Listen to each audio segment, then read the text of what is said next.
Ikhwani wa ahbabi fillah wa tamaman. Assalamu alaikum wa rahmatullahi wa barakatuh, mpenzi mtazamaji wa Zinjibar TV.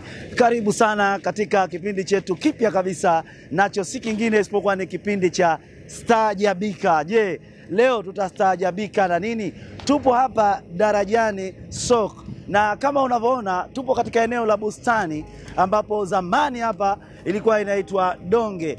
Watu walikuwa wakitoka bandarini basi wanapata chakula maeneo ya pale, lakini kwa sasa kama ilivyo ni Darajani Soko chini ya uongozi wa Dr. Hussein Ali Hassan Mwinyi katika serikali ya awamu ya 8.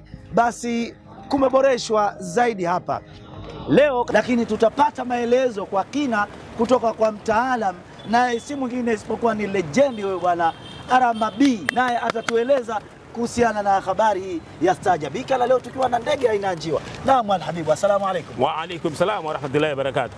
Mwaka 1997 nasoma bado. Naam. Nakumbuka tulikuwa tunakula vyakula eneo hili. Alikuwa hivi katika hali hii mandhari yake. Ndiyo. Isipokuwa haiba yake imebadilika baada ya kujengwa na awamu ya 8 kama ulivyosema. Naam. Lakini ukizungumzia hawa jamii hii ya ndege ambao ni njiwa, wana tabaka. Namna gani? Sifa ya njiwa tukisema kustaajabika, kwanza ni aina ya ndege wa staarabu. Naam.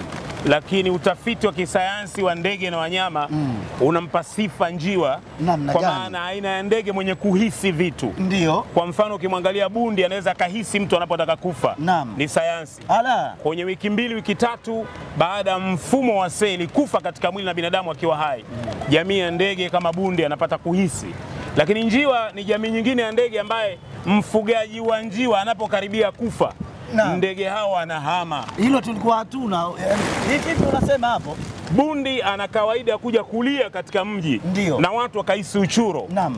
Lakini si kweli. Sayansi inamzungumza bundi kwamba ni aina ya ndege anayepata hisia ya umbali. Naam. Harufu inamjia. Ndiyo. Ya harufu ya kunuka, yani kwa maana harufu ambayo kwake ni kama sehemu ya chakula, kwa sababu unapomzungumzia bundi ni aina ya jamii ya ndege wanaokula mizoga. Ndiyo. Kwa hiyo bundi anapohisi harufu ya seli za binadamu katika mwili kuharibika na ogani zingine katika mwili wa binadamu, anavutika kutoka mbali. Mfano anaweza katoka paja akaja akalia. Na mara nyingi inawezekana binadamu huyo baada ya wiki 2 akafa. Ndiyo. Kwa hiyo huyo ni bundi. Lakini hawa njiwa, binadamu anapobakisha katika siku 40 zile ambazo zinatajwa binadamu anakufa taratibu. Ndiyo. Njiwa ndani ya wiki 1 wiki 2 kabla ya mfugaji kufa, nao wanahama. Kwa hiyo dalili mojawapo ni hiyo, nao wanahisi kitu na wanahisi. Na njiwa ni jamii ya ndege ambao wanahisi, wenyewe wanasema vijana wa mjini wana machale. Namna gani? Akikaa tu akihisi tu basi hapa kuna namna ya riski kwisha. Ndiyo. Wanatafuta safari. Naam.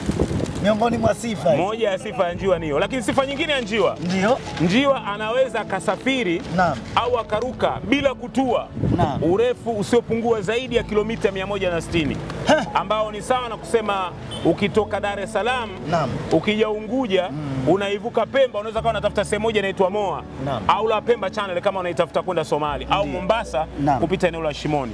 Ni urefu wa kutoka Dar es Salaam ukaifikia Pemba, ukatoka Pemba ukawa unaitafuta Mombasa uelekeo wa kaskazini kwa jamii ya watu wa Msuka Micheweni chini kule, kama unatafuta maeneo ya kuelekea Mombasa Shimoni. Kwa hiyo ana uwezo wa kutoka Dar es Salaam akaruka moja kwa moja akaitafuta Unguja na Pemba, akaivuka Pemba akawa anaitafuta Mombasa na asitue. Huyo ni njiwa. Kutumia muda gani? Kwa kawaida njiwa haraka anaweza kawa anaruka si chini ya saa 1 mpaka saa 2 mpaka saa 3. Kwa kasi na spidi yake haijatajwa, lakini njiwa anaweza kwenda zaidi ya kilomita 180 pasipo kutua. Hiyo ni moja. Lakini sifa nyingine ya hawa ndege, jamii hii ya ndege wana kawaida ya upole na wanakuwa wanatabiri kitu pia katika familia. Inawezekana si kifo tu, hata kufikwa na msiba mwingine wowote zaidi ya kifo. Ndege hao wanakuwa hawawi katika hali ya kawaida. Hiyo inatajwa pia. Sayansi inawazungumza njiwa na si sayansi pekee tu. Kuna namna nyingine, ndio maana mtu yeyote ambaye ana namna ambayo anaifanya katika nyumba au la na jambo linamfika, njiwa wanabadilika. Wanakuwa wapole zaidi. kabla ya kuhama. Na wakihama tu basi ujue kuna habari nyingine kwa yule ambaye anawafuga njiwa, tofauti na hao ambao wanajifuga wenyewe. Hayo ndo maajabu ya njiwa kwa haraka haraka. Asante. Na kama ilivyo tumeona katika upande sasa wa dini yetu, Bwana Mtume Muhammad sallallahu alaihi wasallam wakati anahama kutoka Maka ile kwenda Madina.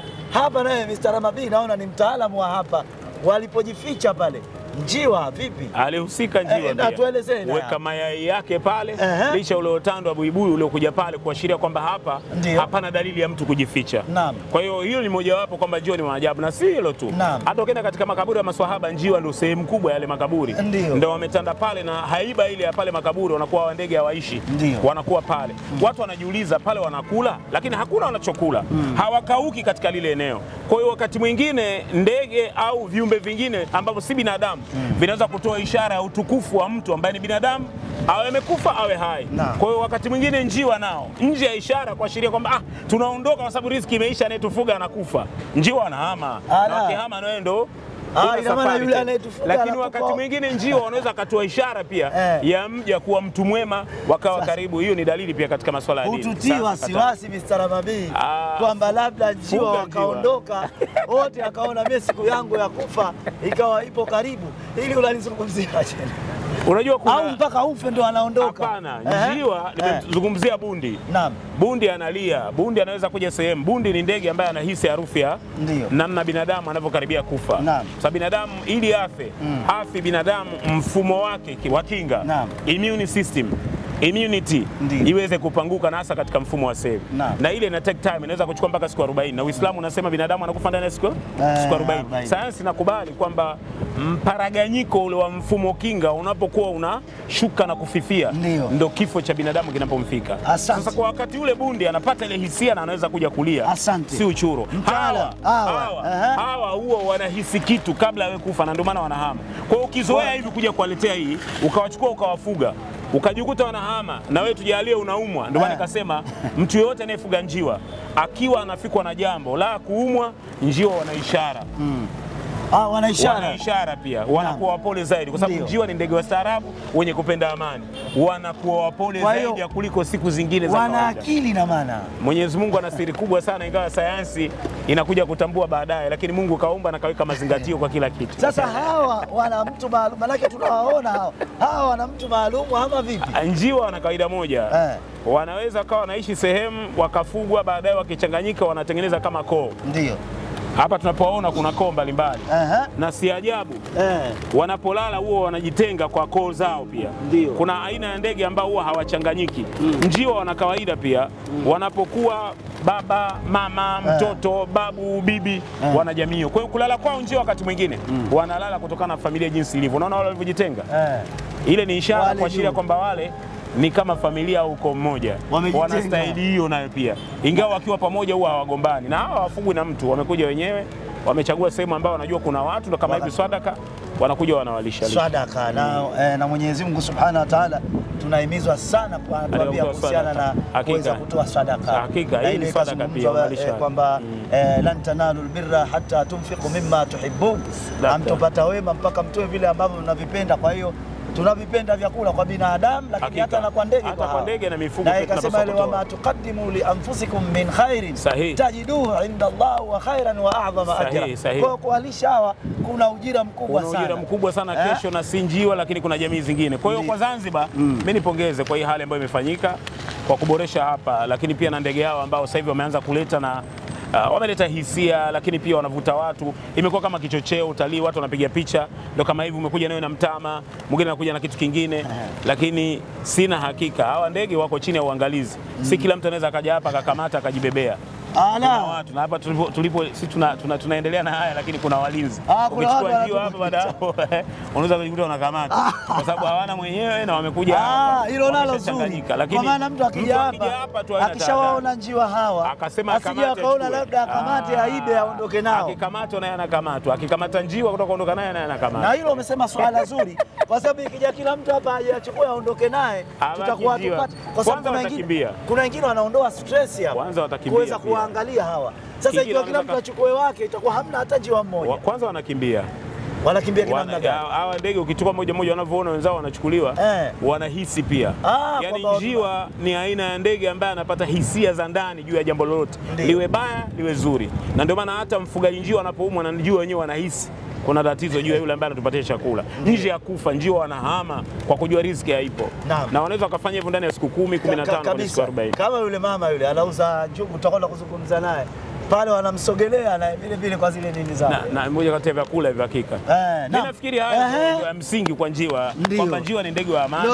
Hawapendi amani. Na alhamdulillah nchi yetu ya amani. Na tunaomba iendelee kuwa amani. Hususan crew nzima ya Zinjibar TV chini ya mkurugenzi wetu gwiji nguli mwamba Profesa Alhaji Sheikh Salum Mardia, DOP Director of Photographic Hale, ndugu yangu Mswili. Mimi ni Saleh Al-Barawi, kijana wa Tamaman. Tunakushukuru wewe mtazamaji wetu ambaye uliyekuwa pamoja nasi, pamoja na mtaalamu wetu Bwana Rama B ambaye tuliokuwa naye siku ya leo. Wassalamu alaikum wa billahi tawfiq wa tamaman wa ila liqa wa jazakumullah khair. Shukran wa mahjurin inshallah. Asante.